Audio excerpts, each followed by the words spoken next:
A panela de pressão da nossa economia está apitando. E está apitando alto. Sabe por quê? Por causa de uma crise de juros que está colocando o país numa situação, digamos, limite. Bora entender o que está acontecendo e porque isso mexe com a vida de todo mundo. Parece que a crise realmente chegou no Brasil. Essa frase forte, ela resume bem um sentimento que está no ar. Mas o que exatamente provocou essa sensação toda de alarme? Bom, tudo começa com um número. E o que motivou essa declaração? Está aqui, 15%. Essa é a Selic, a taxa básica de juros da economia brasileira, definida pelo Comitê de Política Monetária do Banco Central, o famoso Copom. É um patamar altíssimo que tem se mantido firme e as consequências disso são enormes. E para ter uma ideia do quão extremo é esse número, é só olhar o cenário global. O Brasil tem a segunda maior taxa de juros real do mundo. Juro real, lembrando, é aquele que já desconta a inflação. E quem é que está na nossa frente? A Rússia, um país em guerra. Isso coloca a nossa situação econômica numa perspectiva sinceramente bem alarmante. A conclusão, então, é meio inevitável. Nenhuma economia consegue respirar direito com um custo de dinheiro tão alto assim. Manter essa taxa por muito tempo começa a sufocar as empresas e a frear qualquer crescimento.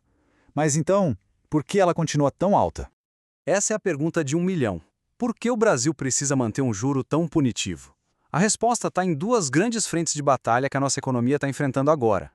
O Banco Central está meio que preso entre a cruz e a espada. De um lado tem uma inflação que teima em não ceder, e do outro, um risco fiscal que só cresce, ou seja, a desconfiança do mercado nas contas do governo. Vamos dar uma olhada em cada um desses pontos. O primeiro campo de batalha é a inflação. Mesmo com alguns sinais de melhora, ela continua ali, firme, acima da meta do Banco Central. E a Selic alta funciona como um freio de mão puxado na economia. A ideia é justamente desacelerar tudo para que os preços parem de subir e voltem para o controle. E o que significa na prática esse papo de tirar dinheiro da economia? A lógica é até que simples. Com os juros rendendo tanto, quem tem capital prefere muito mais deixar o dinheiro investido, rendendo, do que sair por aí gastando. Com menos dinheiro circulando para consumo e investimento, a pressão sobre os preços acaba diminuindo.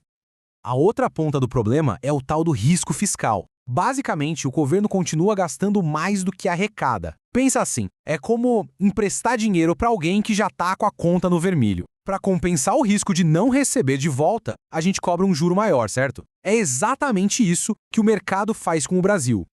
Certo, então a gente já entendeu as causas. Mas como é que isso afeta a vida real, o dia a dia? Porque essa política não fica só na teoria, não. Ela gera um verdadeiro efeito dominó na economia, que atinge empresas e pessoas em cheio.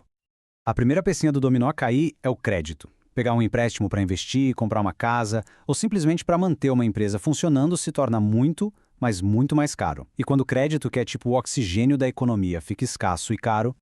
E aí, o que acontece quando esse oxigênio da economia fica tão caro e tão raro? O impacto não é nada abstrato. Ele tem nome, tem número, e o resultado para as empresas do país é devastador. E aqui está o impacto, preto no branco. O total de empresas pedindo recuperação judicial, que é, na prática, uma última tentativa de sobreviver e renegociar as dívidas, simplesmente explodiu. Saltou de 883 em 2022 para 2.273 em 2023. É o retrato da asfixia financeira dos negócios no Brasil. E olhando essa tabela, a tendência fica ainda mais clara. A gente vê os números ano a ano e a estimativa para este ano é que o número ultrapasse 2.400. Esses dados deixam muito claro o porquê daquela afirmação lá do começo. O Brasil não aguenta essa taxa de juros por muito mais tempo. Diante de um cenário tão preocupante, fica a pergunta: será que existe alguma luz no fim do túnel? Vamos ver o que os analistas de mercado estão projetando para o futuro. E aqui, finalmente, uma dose de otimismo. O mercado já projeta que a Selic deve, enfim, começar a cair, seja no finalzinho deste ano ou no começo do próximo. Essa é a grande expectativa de todo mundo. E isso tudo nos leva à questão final. Se os juros realmente caírem, o que muda para valer na economia? Será que essa redução vai ser suficiente para aliviar a pressão sobre as empresas e dar fôlego para um novo ciclo de crescimento? É a pergunta que, por enquanto, fica no ar.